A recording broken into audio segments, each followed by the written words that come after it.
Miss Janhvi, तुम्हाला एक गोष्ट सांगू? हो, एक काय?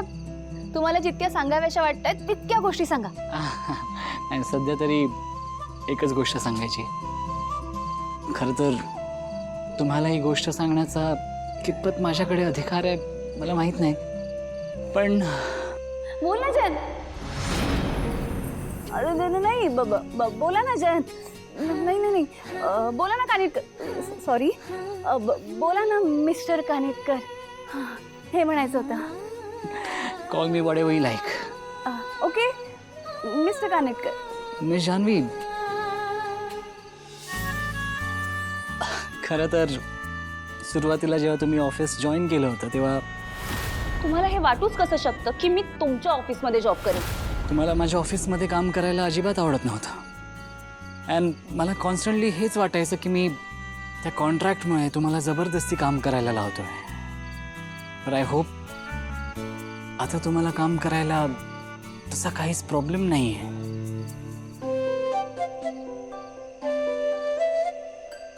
मिस्टर कानेटकर, नाही नाही, अजिबात नाही. उलट मला तर आता ऑफिसमध्ये काम करायला मज्जा येते. मी काम एन्जॉय करते आणि तुमच्याकडून पण खूप गोष्टी शिकायला मिळतात ना.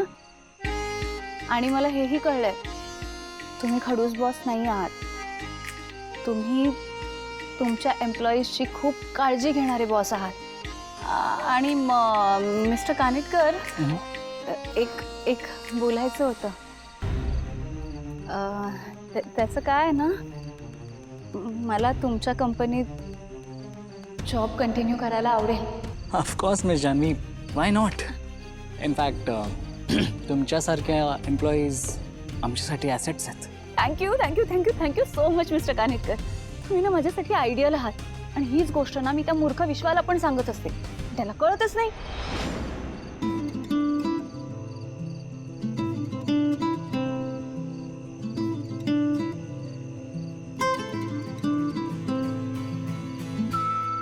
जानू, हीच तर इच्छा आहे माझी.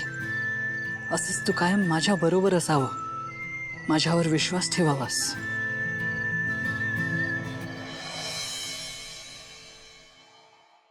काय चाललंय तुमच्या दोघांचं?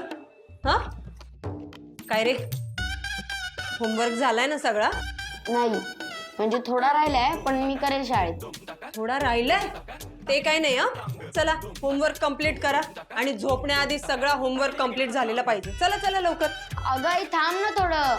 थांब काय थांब, चल म्हणते ना. अगं एवढं बघू दे ना फक्त. चल आई दोन. चल अभ्यासाला बस. चल आवाज homework करू नका रे. complete कर. आणि तुम्ही काय निवांत टीव्ही लावून बसलात? घरात जे काही घडलं त्याचं काहीच वाटत नाहीये का तुम्हाला? काय वाटायला पाहिजे? काय माझ्या मनासारखं घडलंय? सगळा वेळ वाया गेला. निदान आत्ता तरी माझ्या मनासारखं काहीतरी बघू दे, दिवस सार्थकीला होऊ दे. अहो, असं काय करताय तुम्ही? तिकडे आलात ते आई बाबांना किती बरं वाटलं माहितीये तुम्हाला? बरं न वाटायला काय झालं? हा सांग ना. अगं निदान मी सांगितलं म्हणून बिल्डरला जमीन विकायला तरी तयार झालेत ते. त्या बिल्डरला जमीन विकायला तयार होतायत ना होतायत तोपर्यंत ती भावना टपकली. सगळं लक्ष स्वतःकडे घेतलं. या मुली पण ना आई वडिलांसाठी त्रास असतात, त्रास जन्मभर. जन्माला आल्या आल्या त्यांच्या शिक्षणाचा खर्च, मग लग्नाचा खर्च. आता ती भावना लग्न करून गेलीये दुसरीकडे, त्या श्रीमंत घरात गेलीये, तरी आपली दुखणी सांगायला इकडेच येते. आणि ती जानू पडीक असतेच तिथे. अरे आई बाबांनी स्वतःसाठी कधी जगायचं, कधी लक्ष द्यायचं स्वतःकडे, सांग ना. हो, कसं बोलताय? स्वतःच्या बहिणींबद्दल बोलताय हे लक्षात ठेवा जरा तुम्ही. खरं तर भाऊ म्हणून ना तुम्ही सतत त्यांच्या पाठीशी उभं राहणं अपेक्षित आहे. आणि तुम्ही तिथे भावनाची बाजू घेतलीत तरी का? बिचारा सिद्धू एकटा भावनाची बाजू घेत होता आणि बोलत होता. हो, सिद्धू कोण आहे भावनाचा? कोण आहे म्हणजे काय? अगं म्हणजे सिद्धू भावनाचा कोण आहे? अहो, नवरा आहे. आणि भावना सिद्धूची बायको. असं का विचारताय? असं काय विचारतोय? अगं शिक जरा त्यांच्याकडून काहीतरी. ते नवरा बायको कशी एकमेकांना साथ देतात तशी तू कधीतरी दे साथ मला.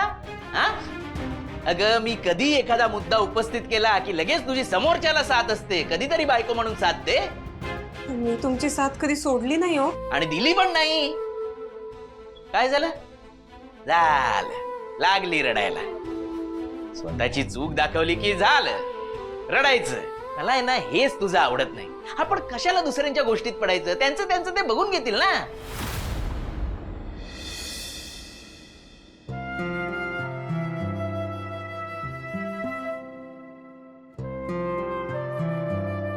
सिंचना, अगं काय तू अजून इथेच घरी नाही गेलीस? अगं सकाळी ऑफिस असेल ना, घरी जाणार कधी, झोपणार कधी? हो आई, पण मागे कामं उरली होती.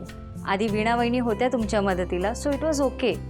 पण आता त्या नसतात आणि नंतर सगळेच निघून गेले, ते मला काही पटलं नाही, म्हणून मी इथे थांबले मदतीला. गुणाची आहेस ग बाळा तू. सिंचना, तुला माहिती आहे, तू इथे राहत नसलीस ना तरी तुला या घराची, या घरातल्या माणसांची खूप काळजी आहे, माहिती आहे बरं मला. आता ऑफिस, घर ही सगळी दगदग करताना घरातली कामं नाही नीट करता येत, पण ते काही आमच्या मनात नाही हो. मला माहिती आहे तुला आमच्याबद्दल खूप काही वाटतं. बरं, खूप उशीर होतोय, हे पटकन आवर आणि निघ आता. हो आई. तरी पण कधी कधी तुम्ही हे विसरताय आणि वीणा वहिनींनाच इम्पॉर्टन्स देता, पण आता असं होणार नाही. अगं सिंचना, अगं काय म्हटलं मी, निघ आता. हो आई, आवरलंच. आई आलेच मी. काय रे हरीश, तुझा नवीन जॉब कसा चाललाय? मस्त सुरू आहे बाबा. आता ना लवकरच आमचा नवीन प्रोजेक्ट सुद्धा लॉन्च होतो. अरे वा, खूप मजा येते काम करताना.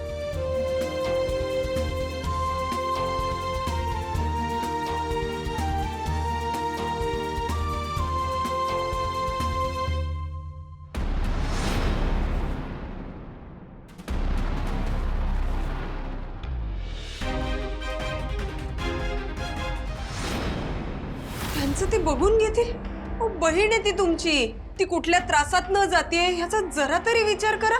तू करतेस ना, तू करत असशील तर तू जाऊन तिला साथ दे, कळलं ना? तुम्हाला आहे ना फक्त गप्पा मारता येतात, ऍक्शन कोणालाच घ्यायची नसते. ते आई बाबा पण त्या जमिनीच्या बाबतीत कधीच निर्णय घेणार नाहीत, फक्त बोलत बसणार. हो, आई बाबांनी अजून काय करायला हवं होतं? त्यांना काय घरी जेवायला बोलवायचं होतं का? वीणा, तू अति बोलतेस, कळलं ना? तुझ्याशी आहे ना बोलण्यात काय अर्थच नाही. जाऊ दे. नाही, बोला ना.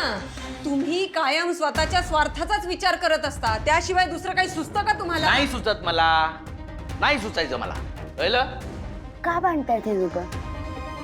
आजी आजोबांकडे राहत होतो तर किती खुश होते.